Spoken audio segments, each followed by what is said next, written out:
Consells per a podar bé.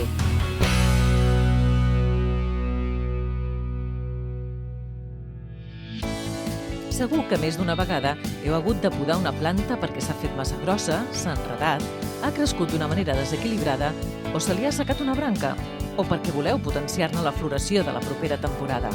Abans d'agafar les tisores de podar i posar-vos a tallar, cal prendre nota d'aquests consells bàsics. Per a podar correctament, el més important és escollir l'eina adequada segons el tipus de branca que es vol tallar. És de fusta tova? Dura?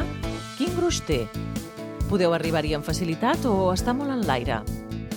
Cada situació de poda requereix una eina específica per aconseguir un tall precís, net i sense esforç. Assegureu-vos que la fulla i la contrafulla estiguin ben esmolades i ajustades, perquè els talls siguin nets i per evitar esquinços a les branques.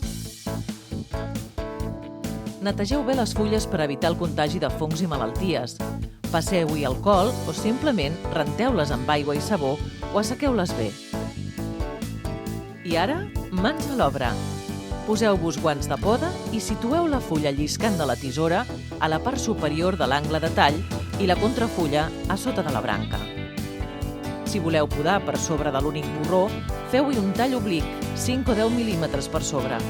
Així evitareu que la ferida retingui humitat. Si el tall és per sobre de 2 borrons paral·lels, aquest haurà de ser recte.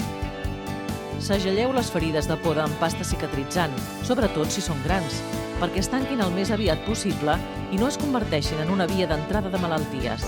En aquesta imatge us ensenyem com no s'ha de podar. Les branques estan estallades, esquinçades i no s'han recobert de pasta cicatritzant. La poda compleix diverses funcions. Amb la de manteniment s'aconsegueix que les plantes conservin la forma que portaven del viver. Consisteix a retallar les branques o tiges desviades, seques, enredades o que sobresurtin massa.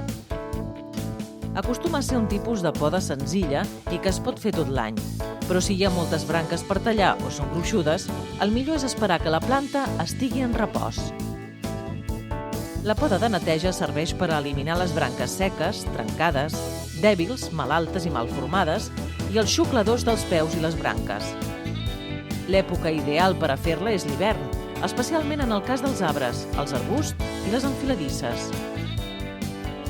Si es tracta de podar arbustos i enfiladisses de flor, és clau tenir en compte l'època de floració.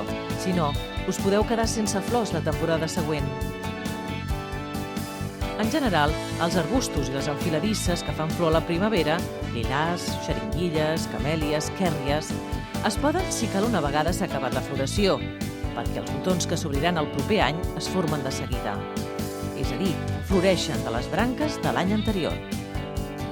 Quan floreixen a l'estiu o a la tardor, com les hortènsies, lantanes, malvescs, etc., no es poden fins a finals de l'hivern, quan el fred comença a remetre i s'inicia la brotada primaverenca. És a dir, les flors sorgeixen de les blanques noves. En total, com que hi ha excepcions, confirmeu en el vostre centre de jardineria quan cal podar els vostres arbustos i les vostres enfiladisses de flor. Un esment a part mereix la poda dels rosers.